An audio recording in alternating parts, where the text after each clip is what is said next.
Yo enterré a ese hombre con mis propias manos. Ayer, su nombre apareció en una carta. Y la mujer que amo está yendo directo hacia él. El agua frente a él era un espejo perfecto, serena, inmutable, de un cristal oscuro que reflejaba un cielo a punto de romperse.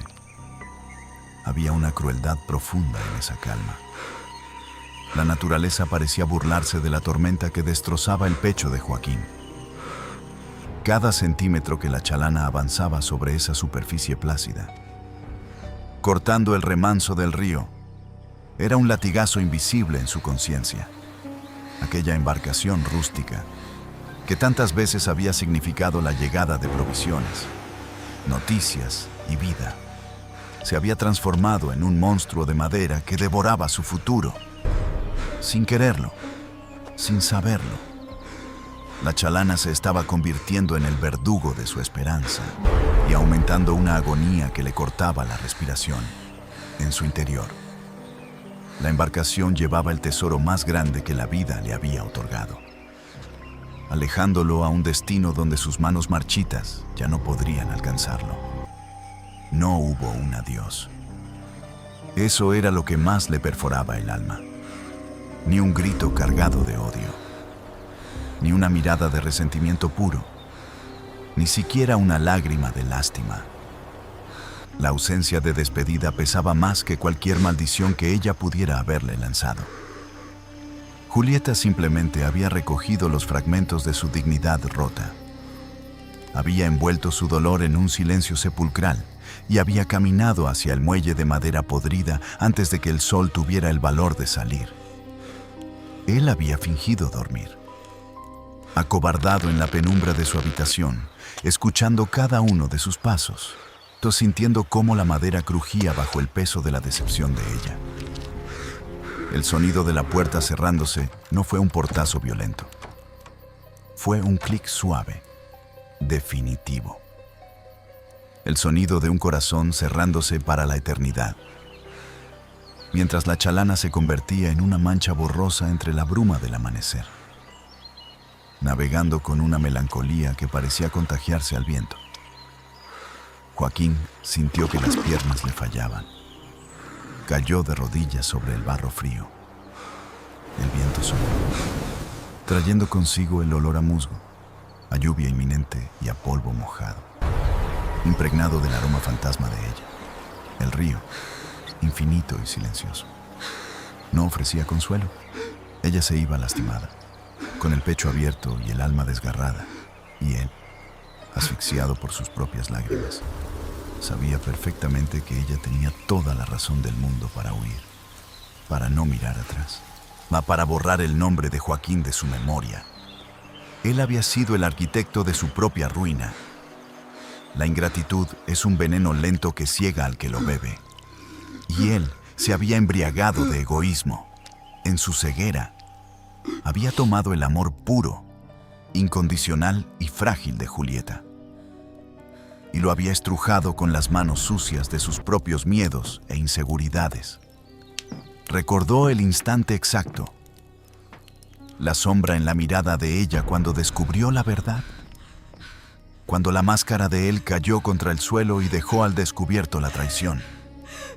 No fue un golpe físico lo que la derribó, fue una herida mucho más profunda. Un tajo invisible directo a un corazón que solo había sabido latir por él. Había herido a un corazón inocente, a un pobre corazón que había construido un mundo entero para abrigarlo. La embarcación, ahora una silueta frágil y distante, comenzaba a acercarse a la curva del río. Esa curva maldita.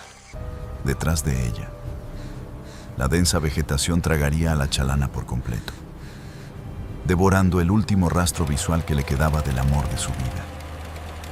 El motor apenas era un zumbido lejano. El reloj del destino corría, implacable, cada segundo que pasaba. Ella estaba un paso más cerca del horizonte oscuro, y él estaba un paso más cerca del abismo de su propia soledad. Pero mientras observaba cómo la proa de la chalana empezaba a girar, a punto de desaparecer para siempre detrás de la muralla de árboles antiguos. Un detalle que él había ignorado toda la madrugada de repente cruzó su mente como un relámpago cegador. Había algo en el asiento trasero de esa chalana, algo que Julieta se llevaba consigo, algo que cambiaba por completo el peso de esa partida. Cuando Joaquín por fin comprendió qué era lo que brillaba bajo la primera luz del alba en la cubierta del barco. Su corazón se detuvo por completo. El destello metálico no era una ilusión óptica provocada por las lágrimas que nublaban su vista. Era real. Un pequeño punto de luz plateada que capturaba los primeros y tímidos rayos del sol sobre la madera gastada de la chalana, brillando como una estrella solitaria en medio del desastre. Joaquín conocía ese brillo. Lo conocía tan bien como las profundas cicatrices que marcaban las palmas de sus propias manos. Era la caja de plata labrada, aquel cofre diminuto que había pertenecido a su familia y que él había mantenido oculto durante años bajo las tablas sueltas del suelo de su habitación, envuelto en trapos viejos para ahogar cualquier sonido. En el lugar exacto donde guardaba la única prueba del oscuro pacto que había sellado mucho antes de que los ojos de Julieta se cruzaran en su camino. Si ella llevaba esa caja consigo, significaba que la tragedia era monumental. Significaba que no solo había descubierto su traición más reciente, aquella infidelidad del alma que la había destrozado la noche anterior. Significaba que había desenterrado la mentira fundacional, el fango tóxico sobre el cual él había construido cada pilar de su vida juntos. Ella lo sabía absolutamente todo. La proa de la embarcación giró lentamente y, como si el río mismo hubiera conspirado para tragar su esperanza, la chalana fue devorada por la espesa cortina de sauces llorones y enredaderas que marcaban la inmensa curva del agua. Y el motor tosió una última vez antes de que el follaje ahogara su sonido por completo. El silencio que siguió fue absoluto. Un vacío aplastante que descendió sobre Joaquín y le comprimió los pulmones hasta robarle el aliento. El inmenso río Paraguay volvió a su estado de imperturbable serenidad, fluyendo con una lentitud majestuosa, ignorando por completo que acababa de robarle el alma a un hombre que lo observaba desde la orilla. Joaquín se quedó clavado allí, de rodillas en el barro helado que le empapaba los pantalones, con los ojos fijos en la nada, esperando un milagro absurdo que sabía que jamás llegaría. Esperaba, con la desesperación de los condenados, que el motor volviera a rugir, que la embarcación diera la vuelta, que ella apareciera de entre la densa bruma, perdonando lo que él mismo sabía que era imperdonable.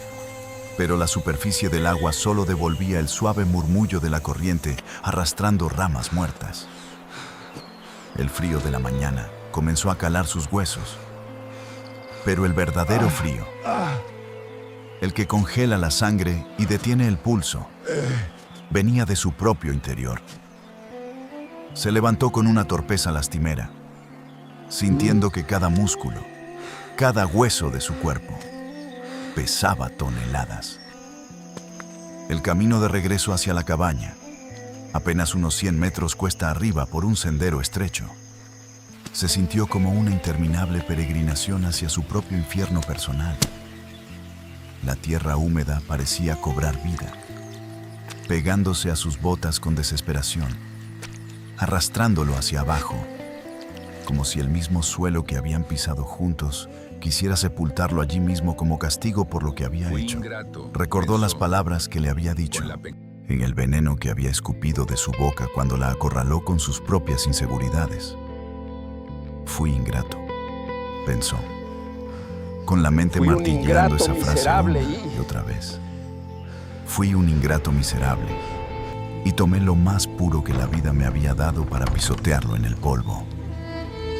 Al llegar al pórtico de madera descolorida, se detuvo en seco. La puerta estaba entreabierta, meciéndose levemente con la brisa húmeda del amanecer. emitiendo un gemido agudo y lastimero cada vez que las bisagras oxidadas cedían. El interior de la casa estaba sumido en una penumbra fantasmal.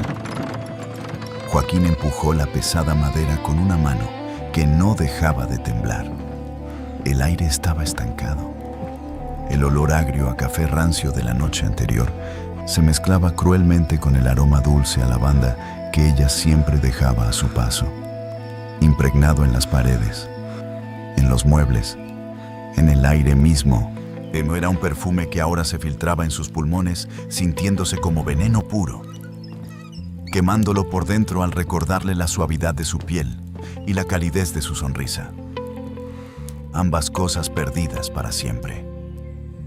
La casa estaba físicamente intacta, pero al mismo tiempo se sentía completamente devastada, como si un huracán silencioso hubiera arrasado con todo. Faltaba el alma de las paredes, faltaba el calor que daba vida a ese hogar, faltaba la respiración suave que solía llenar la habitación cada noche, brindándole a él la paz que nunca mereció. Caminó arrastrando los pies por el pasillo estrecho que conducía al dormitorio. Cada tabla que crujía bajo su peso era un reproche vivo. Un grito de la madera recordando los pasos ligeros de la mujer que acababa de marcharse, al cruzar el umbral de la habitación que habían compartido durante tantos años. El impacto visual lo obligó a apoyarse contra el marco de la puerta. La cama estaba perfectamente tendida de su lado, los bordes alisados, la almohada intacta, pero del lado de ella. Las sábanas estaban violentamente revueltas, frías, un monumento textil a la noche de insomnio. Lágrimas y agonía que ella había soportado en absoluto silencio antes de tomar la decisión de huir. Sobre la mesa de noche, junto a la vieja lámpara de aceite de cristal que yacía apagada, había un espacio vacío donde solía descansar el pequeño reloj de bolsillo de plata que ella solía mirar antes de dormir. Pero no fue ese vacío lo que atrapó la atención de Joaquín y le hizo dar un paso al frente. Con el corazón latiendo desbocado contra sus costillas, en el centro exacto de la cama, descansando sobre la pesada colcha tejida a mano que ella misma había hecho durante su primer invierno juntos, había un sobre. Estaba inmaculado, de un blanco puro y liso, casi amenazante en su perfecta pulcritud frente al desastre emocional del cuarto. No tenía su nombre escrito en el exterior. Joaquín sintió que un grueso nudo de espinas se cerraba en su garganta, asfixiándolo. El instinto de supervivencia, ese que lo había mantenido con vida en sus años más oscuros, le gritaba desde las entrañas que no lo tocara. Le suplicaba que lo tomara y lo arrojara directamente a las brasas moribundas del fuego de la cocina. Que le prendiera fuego a la cabaña entera y huyera lejos de esa tierra y de ese río maldito. Sabía con una certeza aplastante que lo que aguardaba dentro de ese pequeño trozo de papel doblado sería el golpe de gracia, ni la estocada final que terminaría por destruir la poca cordura que le quedaba. Pero la necesidad de saber, la desesperación enfermiza por aferrarse a una última palabra suya, a una última explicación o insulto, fue infinitamente más fuerte que el miedo. Avanzó con lentitud. Sus dedos, ásperos y callosos por el trabajo duro de los últimos años, rozaron el papel. Estaba inusualmente frío. Lo levantó con una lentitud que bordeaba la tortura, sintiendo el peso insignificante del sobre como si estuviera sosteniendo una inmensa losa de mármol que amenazaba con aplastar sus manos. Le dio la vuelta. El borde no estaba pegado con saliva ni agua. Estaba sellado en el centro con una gruesa gota de cera oscura. No era la cera roja o blanca que usaban habitualmente para las correspondencias del pueblo. Era una cera negra, densa, opaca, de un color que absorbía la poca luz de la habitación. Era un sello que él solo había visto una vez en toda su vida. hacía muchos años, en una misiva que trajo consigo la peor desgracia a su familia y que lo obligó a huir y cambiar de nombre. ¿De dónde diablos había sacado Julieta esa cera negra?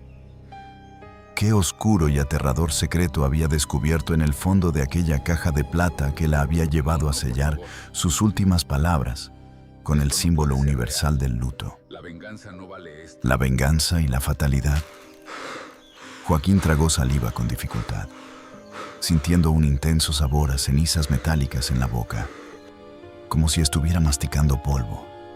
Con un movimiento seco y tembloroso, rompió el sello de cera. El agudo crujido del papel rasgándose resonó ensordecedor en la habitación sumida en el silencio. Extrajo la hoja de papel grueso que venía doblada por la mitad. Sus ojos, enrojecidos e irritados por la falta de sueño, escanearon desesperadamente la primera línea de texto, buscando la letra cursiva, redonda y delicada de Julieta para encontrar en ella algún rastro de compasión o despedida. Pero lo que vio escrito sobre ese papel lo paralizó por completo, congelando la sangre en sus venas y robándole el aire de los pulmones. La respiración se le cortó en seco, dejándolo boquiabierto y con los ojos desorbitados. La letra no era de ella. La caligrafía que manchaba la página con tinta negra era tosca, angular, profundamente agresiva, con trazos fuertes que casi rompían el papel, y el nombre del remitente, escrito con una claridad aterradora en la esquina superior de la hoja. Y pertenecía a un hombre que Joaquín había asesinado y enterrado con sus propias manos hacía más de una década. El nombre trazado con furia en la esquina superior del papel no solo desafiaba la lógica, No es posible. sino que fracturaba los cimientos mismos de la realidad de Joaquín. Santiago. Las letras negras, densas y amenazantes, parecían palpitar sobre la página en blanco. El papel se deslizó de sus manos entumecidas, cayendo al suelo con la lentitud de una pluma muerta, mientras la mente de Joaquín era arrastrada violentamente hacia atrás en el tiempo, hacia una noche de tormenta de hace 12 años. Recordó el barro pesado y frío que le llegaba hasta las rodillas. Recordó el peso insoportable de la pala de hierro, el ruido sordo del metal golpeando contra la piedra y el sonido aún más asfixiante de la tierra mojada cayendo sobre un rostro pálido y sin vida. Él mismo había comprobado la ausencia de pulso. Él mismo había visto los ojos sin luz de Santiago mirando ciegamente hacia el cielo nocturno antes de cubrirlos con lodo. Lo había enterrado a casi 3 metros de profundidad en un bosque donde nadie jamás pondría un pie. Era físicamente imposible que un muerto escribiera una carta, y aún más imposible que esa carta estuviera ahora en la cama que había compartido con el amor de su vida. Un terror primitivo y visceral, de un tipo que no había sentido en más de una década. Comenzó a devorarlo desde las entrañas, con un grito ahogado que le desgarró la garganta. Joaquín cayó al suelo, clavando las uñas en las tablas de madera para evitar desmayarse. Sus pulmones exigían aire que la habitación se negaba a darle. Obligó a sus ojos a enfocar nuevamente la carta que yacía en el suelo. Sus manos, que momentos antes lloraban la partida de Julieta, ahora temblaban con el pánico de un hombre acorralado por sus propios demonios. Levantó el papel grueso. La tinta parecía fresca, desprendiendo un olor metálico, casi como a sangre oxidada. Con la vista nublada por las lágrimas y el terror, se obligó a leer el resto de las palabras que manchaban la página. La tierra es una guardiana miserable para los secretos que están manchados de rojo. Joaquín, ¿creíste que podías construir un paraíso sobre mis huesos? Observé desde las sombras de tu propia culpa cómo te adueñabas de una vida tranquila. ¿Cómo te atrevías a buscar la redención en los ojos de una mujer pura? Ella es hermosa. ¿Qué? Y su corazón No, Mas ese pobre corazón que juraste proteger no puede ser. era tan frágil y confiado. No tuve que usar la fuerza. Joaquín, la verdad es un veneno mucho más efectivo. Fue muy fácil guiarla hacia tu escondite. Fue muy fácil dejar que abriera la caja de plata y permitiera que la oscuridad de tu verdadera naturaleza la devorara viva. No huye porque te haya dejado de amar por una simple mentira. Huye porque ha visto el rostro del monstruo que dormía a su lado cada noche. Ella no se ha ido al azar. El río la trae exactamente hacia donde yo la espero. Joaquín dejó de respirar. El mundo entero pareció detenerse. Congelado en una fracción de segundo de agonía absoluta. Las palabras de la carta eran dagas afiladas perforando cada recuerdo feliz que había construido. La ingratitud. Esa era su mayor condena. Fui ingrato, pensó, con el alma partida en 1000 pedazos. La vida le había otorgado el milagro del amor de Julieta. Un manto de luz para cubrir su alma pútrida. Y él había sido tan arrogante, tan estúpido, como para creer que su pasado jamás la alcanzaría.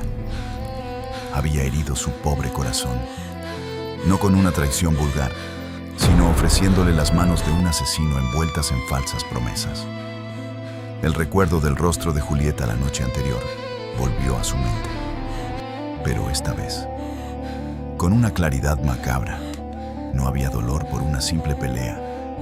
Había pánico puro, el temblor en sus labios, la forma en que retrocedió cuando él intentó acariciarle la mejilla. Ella había visto los documentos en la caja de plata. Había visto la verdad innegable de quién era realmente el hombre al que había entregado su vida, movido por una inyección de adrenalina nacida de la desesperación más oscura. Y Joaquín se arrastró por el suelo de la habitación hasta llegar a la esquina donde la alfombra tejida ocultaba su secreto. Con un movimiento salvaje y animal, arrancó la alfombra, rasgando la tela con sus propias manos. Las tablas sueltas estaban movidas, tal como sospechaba.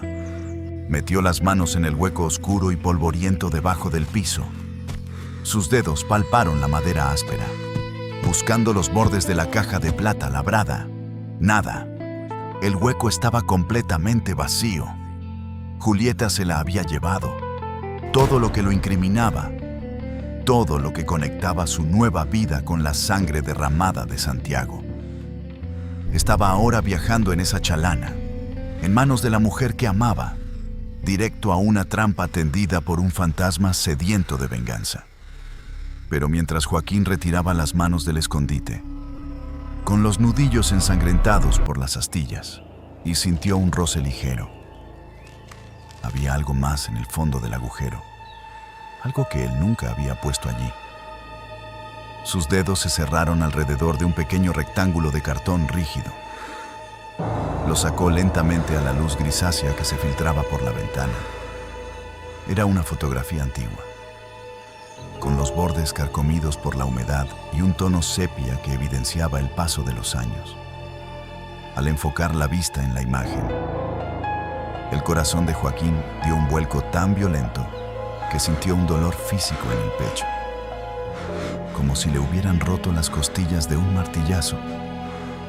La fotografía mostraba a 2 personas de pie frente a una vieja iglesia de piedra. A la izquierda, con una sonrisa arrogante y los brazos cruzados, estaba Santiago, vestido con la misma ropa con la que Joaquín lo había sepultado en el bosque. Y a su derecha, y aferrada a su brazo con una expresión de inocencia profunda, había una niña de no más de 10 años. La niña tenía el cabello oscuro, liso y largo. Pero lo que hizo que Joaquín soltara un grito ahogado de horror fueron los ojos. Esos ojos inmensos, melancólicos y profundos, como el remanso del río Paraguay en las noches sin luna, eran los ojos de Julieta. La revelación cayó sobre él con el peso del mundo entero, aplastando su razón. Julieta no era una coincidencia, su llegada a aquel pueblo remoto, su encuentro bajo la lluvia años atrás. su forma de mirarlo con una mezcla de amor y tristeza. Nada había sido obra del destino. La mujer por la que había dado su vida, la mujer que acababa de huir en la madrugada, era la sangre de su víctima. ¿Había planeado ella esto desde el principio? ¿Era Julieta el instrumento de la venganza de Santiago, acercándose a él, enamorándolo, para luego destruirlo desde adentro? ¿O acababa de descubrir la verdad esa misma noche, dándose cuenta de que había compartido la cama con el asesino de su propia familia? La mente de Joaquín giraba en una espiral de locura, sin saber qué opción era más aterradora. Fuese cual fuese la verdad, una única certeza brillaba en medio del caos de su mente. Julieta estaba en un peligro inminente y mortal. Quienquiera que hubiera dejado esa carta con sello de cera negra, quienquiera que estuviera usando el nombre de un muerto, la estaba esperando al final de la curva del río, y ella, destrozada por el dolor de la traición y cargando el peso de su historia, iba directamente hacia la boca del lobo. Joaquín se puso de pie de un salto, ignorando el dolor en sus rodillas y el vértigo que amenazaba con derribarlo. Pero no podía quedarse a llorar sobre sus pecados. Tenía que detener esa chalana. Tenía que alcanzarla antes de que navegara más allá de las aguas conocidas. Corrió hacia el viejo baúl de madera maciza que estaba a los pies de la cama, con un golpe seco de su bota. Rompió la cerradura oxidada y abrió la tapa de golpe. En el fondo, envuelto en un paño de lino manchado de aceite, yacía su viejo revólver, el mismo arma que había jurado no volver a tocar, el mismo acero frío que había desencadenado toda aquella tragedia 12 años atrás. Lo tomó. El metal se sintió extrañamente familiar en su mano, como un viejo amigo que regresaba para el acto final. Llenó el tambor con munición pesada y se lo fajó en la cintura. Salió corriendo de la habitación, atravesando el pasillo como un alma perseguida por el diablo. Salió al pórtico, en donde la mañana comenzaba a iluminar el paisaje con una luz pálida y fría. El río Paraguay fluía en la distancia, mudo y cómplice de la desgracia. Joaquín bajó los escalones de madera de a 3 en 3, corriendo desesperadamente por el sendero embarrado hacia la orilla oeste de su propiedad. Allí, oculta bajo las ramas caídas de un viejo sauce, tenía escondida su propia canoa motorizada. Era pequeña, rápida, el único medio de transporte capaz de alcanzar a la pesada chalana de madera antes de que llegara al asentamiento del norte. Mientras corría, las ramas espinosas le desgarraban la ropa y le cortaban el rostro. Pero él no sentía dolor. Solo sentía la urgencia de su corazón martilleando contra su pecho, y la imagen de los ojos de Julieta en aquella vieja fotografía quemándole la mente. Fui ingrato, sí, pero no permitiría que ella pagara el precio de sus crímenes. Si tenía que entregar su propia vida a las aguas turbias de ese río para salvarla de ella, lo haría sin dudar un segundo. Llegó a la orilla del río jadeando, con los pulmones ardiendo y el sabor a sangre en la boca. Apartó las ramas gruesas del sauce llorón con violencia, buscando la cubierta verde que protegía su canoa. El corazón le dio un salto de esperanza al ver la embarcación allí, descansando sobre el barro, meciéndose levemente con las pequeñas olas de la orilla. Se acercó corriendo, dispuesto a empujarla al agua y encender el motor de inmediato. Pero cuando sus manos tocaron la lona húmeda y tiraron de ella para destapar la pequeña embarcación, el mundo a su alrededor se sumió en un silencio absoluto y sepulcral. Joaquín se quedó paralizado, con el trozo de lona verde apretado en su puño tembloroso, mientras el último rastro de esperanza abandonaba su cuerpo para siempre. Lo que vio en el fondo de su canoa lo obligó a dar un paso atrás. Con los ojos abiertos de par en par, y la respiración completamente detenida. No era la ausencia del motor ni el casco destrozado lo que le robaba el aliento. Era lo que estaba perfectamente colocado en el centro de la embarcación vacía. Algo que le confirmó, con una crueldad despiadada, que el fantasma de Santiago no solo había estado en su casa esa madrugada, sino que había estado esperando este exacto momento, previendo cada uno de los movimientos de Joaquín con una precisión diabólica. En el centro exacto de la pequeña embarcación de fibra de vidrio, descansando sobre la lona verde manchada de fango, no había una bomba, ni un mensaje ensangrentado.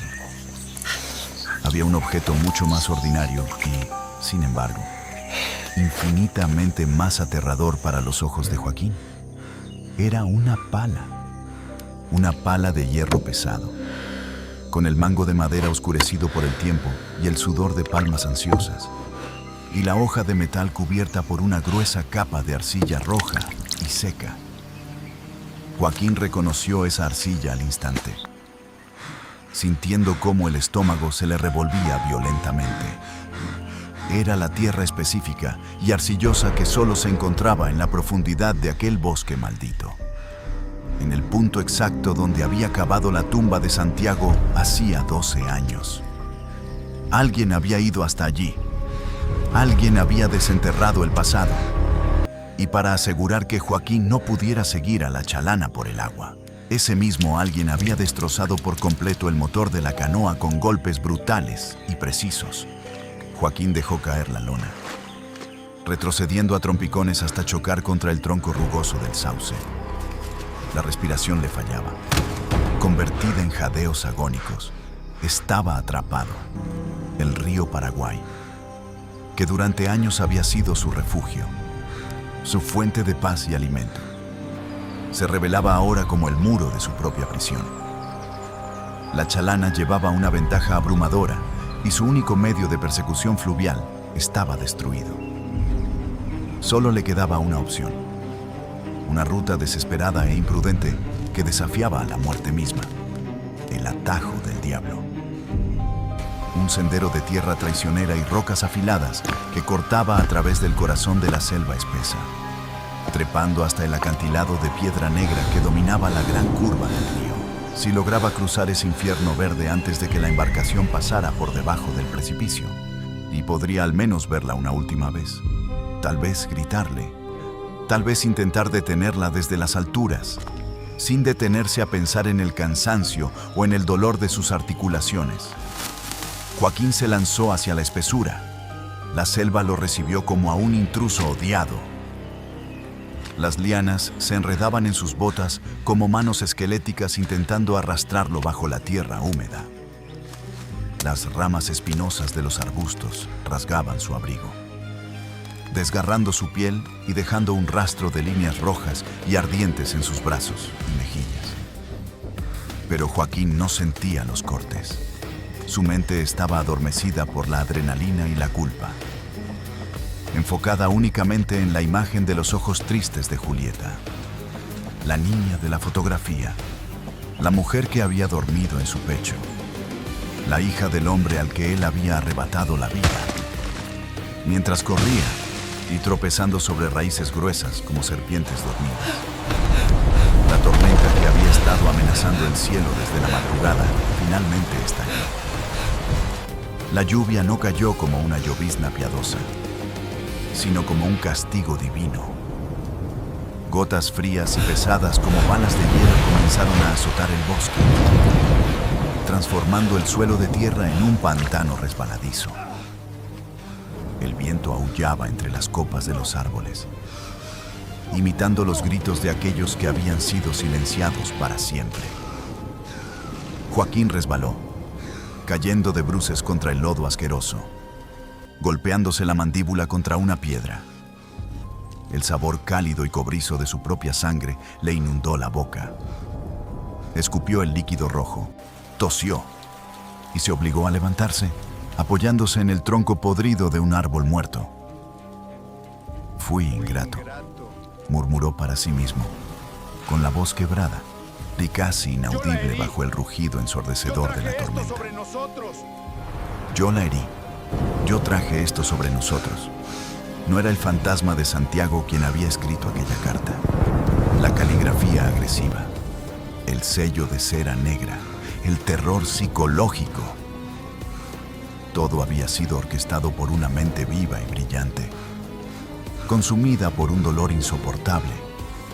Había sido Julieta. Tenía que haber sido ella. Aquella dulce mujer que horneaba pan por las mañanas y cantaba viejas melodías de río. Había cargado durante años con el peso de una venganza paciente y silenciosa. Todo este tiempo. Ella había descubierto la verdad mucho tiempo atrás. Quizás meses, quizás años. Había soportado sus caricias, había respondido a sus besos. Todo mientras tejía la red en la que él ahora agonizaba. Con los pulmones ardiendo y los músculos a punto del colapso, Joaquín finalmente alcanzó la cima del escarpado acantilado. La piedra negra estaba resbaladiza por la lluvia torrencial. Se arrastró sobre su vientre hasta el mismo borde del abismo, asomando la cabeza sobre el vacío vertiginoso.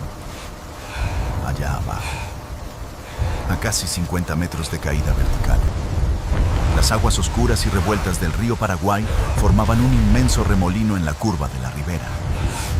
Y allí estaba, la Chalana, avanzaba lentamente, luchando contra la corriente embravecida por la tormenta.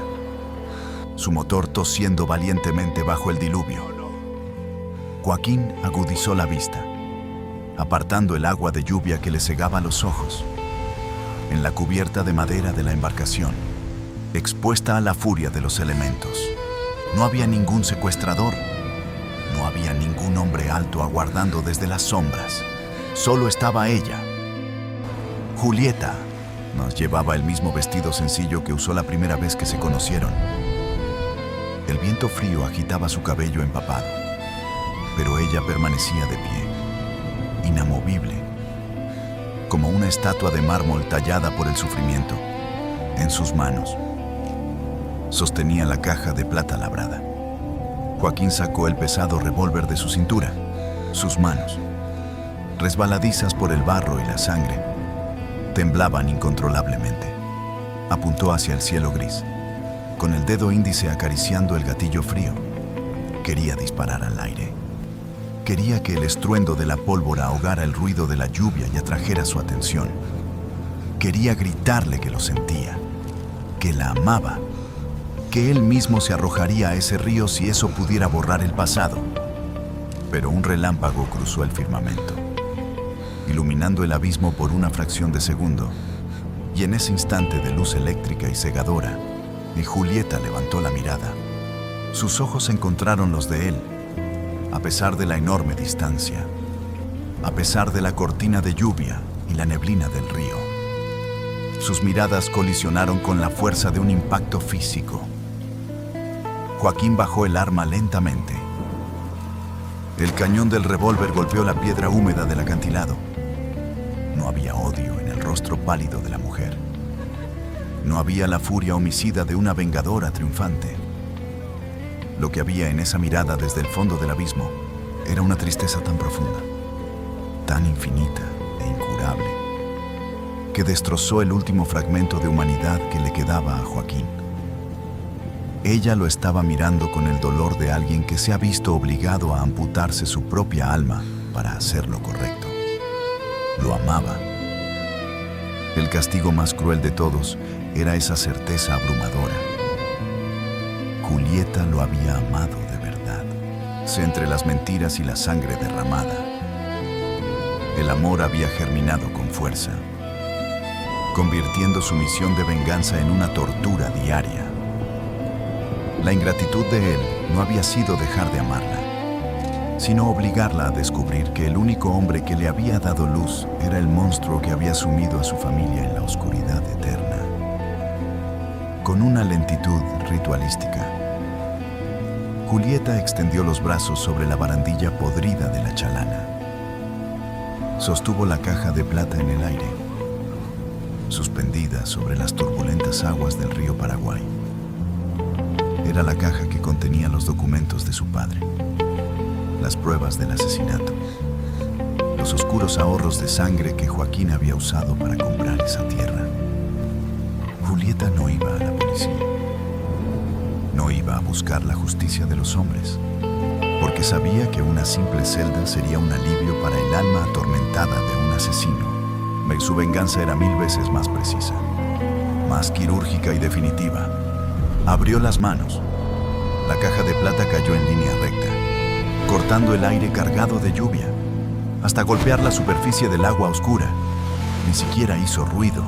El río, inmenso y eterno, se tragó los pecados de Joaquín en un solo segundo, sepultándolos en el fondo cenagoso para siempre. Luego, Julieta se dio la vuelta. No volvió a mirar hacia lo alto del acantilado. Caminó hacia la cabina resguardada de la chalana, desapareciendo en las sombras del interior de la embarcación. El viejo barco continuó su marcha lenta y dolorosa, rodeando finalmente la gran curva de piedra y adentrándose en la neblina impenetrable del horizonte, hasta que no quedó más que el agua turbulenta y el eco de la lluvia. Joaquín se quedó allí, tirado sobre la piedra helada, como bajo un cielo que lloraba a cántaros. Estaba vivo, físicamente intacto. No había sido asesinado por un fantasma, ni entregado a las autoridades. Era un hombre completamente libre. Y, sin embargo, en ese preciso instante, comprendió que su vida acababa de terminar. Ese era el plan maestro. Esa era la venganza perfecta de la hija de Santiago.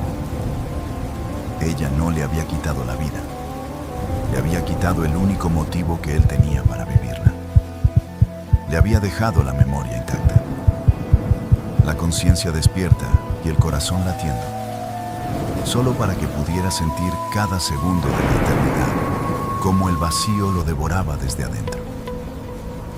Lo había condenado a vivir en esa tierra, en esa cabaña vacía, escuchando el murmullo incesante del río que le recordaría cada amanecer la oportunidad de redención que él mismo había ahogado en el fango del engaño. El Joaquín soltó el revólver, dejó caer la frente sobre la piedra húmeda y, por primera vez en toda su miserable existencia, lloró con gritos que nadie, jamás, escucharía. La chalana se había llevado su amor, y con él, cualquier esperanza de perdón en este mundo. Las historias de dolor no terminan cuando el río se lleva a la embarcación. Continúan haciendo eco en la mente de aquellos que quedan en la orilla, atrapados en las prisiones que ellos mismos construyeron. El amor, cuando se mezcla con la tragedia y el engaño, deja cicatrices que el tiempo no sabe curar. Si esta inmersión en la culpa, el sacrificio y los misterios insondables del corazón humano te ha dejado la piel erizada y la mente llena de preguntas, no permitas que la emoción se apague aquí. Explora nuestro canal y descubre más historias cinematográficas, y trágicas y profundamente reveladoras que desafiarán tu forma de ver el mundo. Haz clic en el video que aparece en pantalla ahora mismo para sumergirte en otra narrativa inolvidable que te mantendrá al borde de la emoción hasta el último segundo.